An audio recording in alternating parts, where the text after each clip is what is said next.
रात्रि में विवाह नंबर 1 डर और गुलामी का प्रतीक है। पूरे विश्व में शादियां होती हैं दिन में, चाहे क्रिश्चियंस को देख लो, वो दिन में शादी करते हैं चर्च में, चाहे आप सिखों को देख लो, गुरुद्वारे में दिन में शादी होती है, मुस्लिम्स में भी दिन में शादी होती है। केवल और केवल हिंदुओं में उस बेल्ट में, हम उत्तर भारत की बात करते हैं, मतलब अपना दिल्ली, अपना हरियाणा, अपना बिहार, अपना यूपी, अपना थोड़ा सा हिमाचल, अपना राजस्थान, इस उत्तर भारत में जहां पर कभी मुगलों का आतंक था, जहां कभी मुगलों का आतंक था, अगर हम साउथ में चले जाएं, हम चले जाएं केरल, हम चले जाएं आंध्र प्रदेश, हम उधर चले जाएं, तो वहां पर भी शादी आज की डेट में भी दिन में होती है। तो और पूर्वांचल में चले जाएं, वहां भी शादी दिन में होती है। केवल और केवल मुगलों के डर से, उन आतंकाओं के डर से, उन आतंकवादियों के डर से, क्योंकि वो दिन में आकर के लूटपाट मचाते थे, चुपचाप रात्रि के अंधेरे में शादी करके और लड़की को विदा किया जाता था।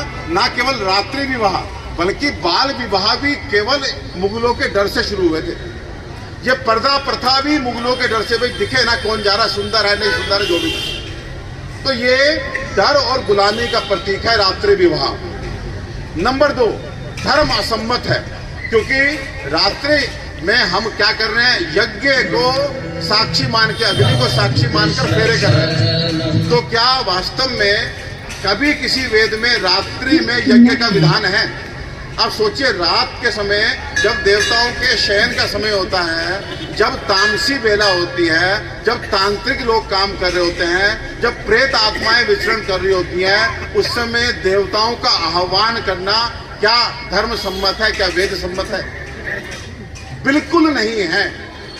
एक विशेष परिस्थिति के चलते मजबूरी में तो आदमी कुछ भी करता है, लेकिन आज कौन सी मजबूरी है कि हम रात्रि के समय, तामसी समय हम विवाह कर रहे हैं, हम यज्ञ कर रहे हैं। तो धर्म सम्मत भी नहीं है, वेद सम्मत भी नहीं है, यज्ञ कभी रात्रि में नहीं किया जाता। नंबर 3, अपवित्रता का द्योतक है। आज रात में जो हम शादी करते हैं, विचार कीजिए, आप विचार कीजिए, यज्ञ कर रहे हैं, कितना पवित्रता से हम घर में हवन करते हैं, छोटा सा। विवाह संस्कार सब संस्कारों में सर्वोत्तम माना गया है। 7 जन्मों के लिए हम एक बच्चा बच्ची को आपस में जोड़ रहे होते हैं, कितना बड़ा आशीर्वाद हम देवताओं से आह्वान करते हैं। लेकिन आप सोचिए, पवित्रता का आलम ये होता है कि उस हवन कुंड के चारों तरफ बैठे लोगों में से आधे लोगों ने शराब पी होती है, मांस खाया होता है। अब किसी यज्ञ की बात कर रहे हैं, क्या उस तामसी माहौल में देवी देवता आकर के आपके बच्चों को आशीर्वाद देंगे? जीजा कहाँ है यहीं पे शराब में, बाप कहाँ है यहाँ पे शराब में, और तो लड़का भी घुट मार के बैठ जाता है। तो क्या ये वास्तव में धर्म का अपमान नहीं है? क्या ये यज्ञ का अपमान नहीं है? क्या उसकी पवित्रता का हनन नहीं है? तो हमें रात्रि में ना यज्ञ करना है, ना यज्ञ को अपवित्र करना है, क्योंकि आप इस अपवित्रता के साथ अगर यज्ञ करेंगे तो डेफिनेटली आपके बच्चों की शादी को, मैं ये कह रहा हूँ, ईश्वरीय आशीर्वाद तनिक नहीं मिलेगा, बिल्कुल नहीं मिलेगा। हाँ, करते थे रात्रि में मजबूरी में, लेकिन शराब पी के नहीं करते थे, मांस खा के नहीं करते थे, वहां पे छेड़खानियां नहीं चल रही होती थी।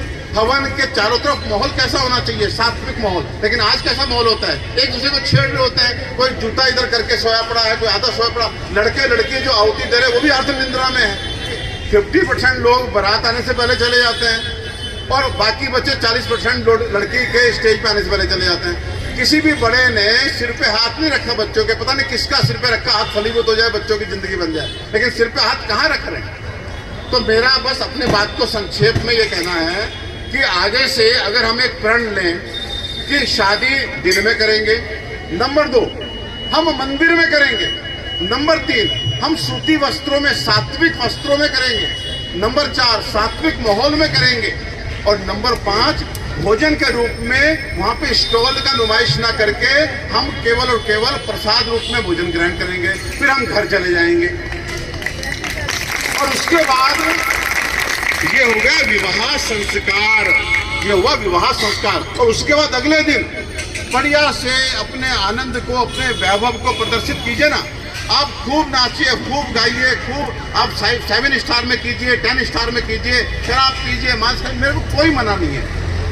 मैं ये कहता हूँ हमारे किसी भी कर्म से हमारे धर्म की हानि ना हो। कहीं से आपके आनंद को कम करने का मेरा कोई विचार नहीं है, कहीं से मैं आपको खर्चा कम करने के लिए नहीं बोल रहा। मुझे चिंता एकमात्र बात की है कि मेरा धर्म जो वास्तव में माध्यम बनेगा संस्कार लाने में बच्चों के, अगर इस धर्म को भी, इस यज्ञ को भी हमने खत्म कर दिया तो कोई चीज नहीं बचेगी जिससे बता करके, जिससे डरा करके हम बच्चों में संस्कार लाने की सोच भी सकें। आज स्वर्ग और नरक ये 2 शब्द है ना, इन 2 शब्दों के आपको पता है केवल नरक कह करके हम कितने बुरे कर्म रोक देते हैं कि नरक का भागी बनेगा तो आदमी रुक जाता है। नरक किसने देखा? नहीं देखा। लेकिन नरक शब्द को चलने दो, स्वर्ग शब्द को चलने दो, ये यज्ञ की पवित्रता को बनाए रखने दो। तो बस इतना सा कह करके अपनी वाणी को विराम देता हूं। विवाह संस्कार और आपका आनंद शादी का, उन्हें 2 इवेंट बनाओ।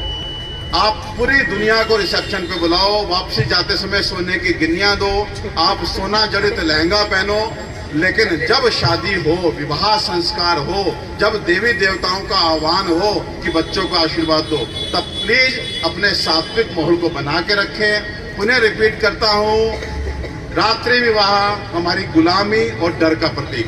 नंबर 2, धर्म सम्मत नहीं। नंबर 3, यज्ञ को अपवित्र करने वाली क्रिया। और नंबर 4, व्यवस्था रूप से भी बिल्कुल भी प्रशंसनीय नहीं। कितने लोग सहमत हैं? हाथ उठाइए।